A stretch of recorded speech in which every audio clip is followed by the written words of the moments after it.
Hello, South Cook friends. I am here for the January Tech Coach newsletter. I'm going to tell you about some things that are new and coming up and starting the new year fresh. Let's make some plans, let's make some resolutions and set some goals. First of all, my calendar.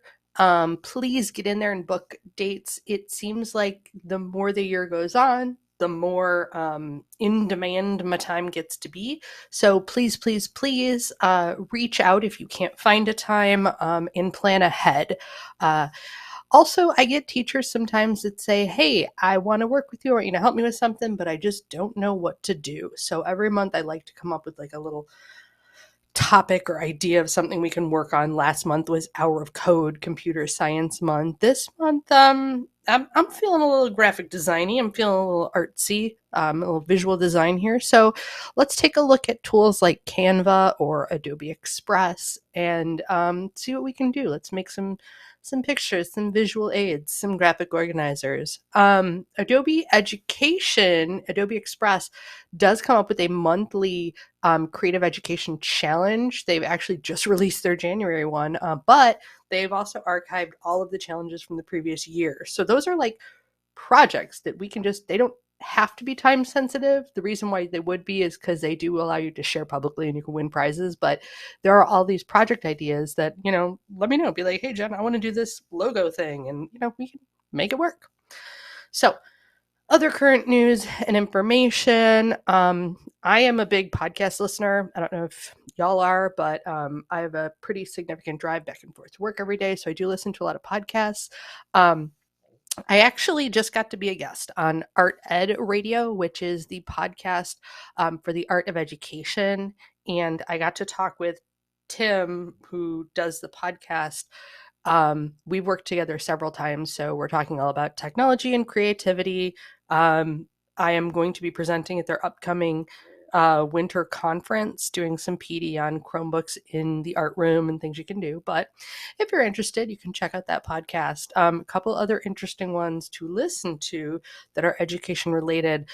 This one from the Daily, shout out to Myra at South Holland. She shared this with me, but we got into a conversation about artificial intelligence, AI in education, specifically all of the hype around Chat GPT.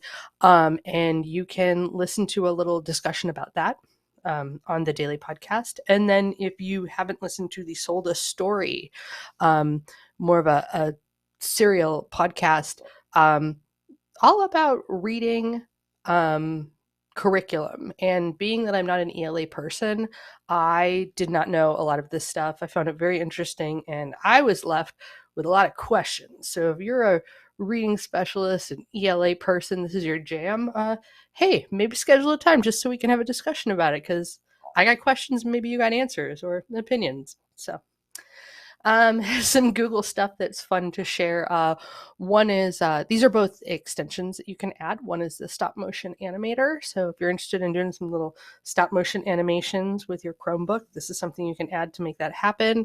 Also an extension I found called Tweak New Twitter that allows you to kind of customize and tailor your content with Twitter. I'm still having that existential battle. Do I or do I not like the Twitters anymore? I don't know.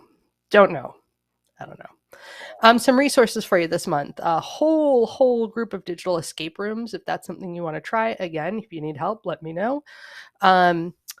Amy Blaze Becker shared with me this Popsicle Sticks app for iOS, which is just this nifty little app you put on your phone, and it's just like a student picker. Are there other things that do that? Yes, absolutely. But sometimes it's fun to just have it on your phone and use it, and it's a thing.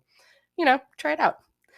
I have made a whole set of Cricut tutorials specifically for South Holland because they have Cricut machines, but this is good for anyone who has a Cricut and is interested in getting started. This is a whole tutorial with, how to use the machine, how to work with Cricut Design Space. I don't even have a Cricut at home. I just have it at work. So I've learned it just in that little bit of time. So it's not that difficult. And then this is a fun little guide to creating some DIY wearable STEM STEAMy projects. Something I'm always interested in. I don't actually have a lot of background knowledge on this, but it sounds super fun and something I've always wanted to try. I did make a quick Canva Chromebook tutorial for students that you can use with them to take a photo and import it into Canva. A simple task, but sometimes it's nice to just have it spelled out with screenshots for kids and stuff. So that's something you can use just for fun. 8 tips and tricks to redesign your classroom. Sometimes, new year, new you, new classroom, redo your class. And then lastly, under my shout outs, again, my existential battle with Twitter. Do I like it? Do I not? I haven't been tweeting like I normally do.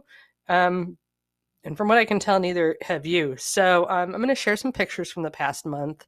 Um, we had a lot of fun with our robotics at South Holland. We've been doing a lot of work with that. So I got some pictures. Um, Mrs. Hodgkin's sister made these super adorable hats for our Dash robots. And we have Sphero Indie Bots at Greenwood, and we've done some really fun stuff with the students. So that's when I visited a class and we did that. So, not everything is with robots or equipment. Here's Hour of Code. Went to a classroom, did some code.org. So, yeah, as usual, tag me in your social media posts. Let's share the love, share stuff out. We've all been kind of slacking on that. Maybe that's my resolution. My resolution is post, share more. I don't know. On the social medias, should I start doing like Instagram? I don't have a TikTok. I don't know. Things. Send me your suggestions. What do you think I should do? And we'll talk soon. All right. Thanks. Bye.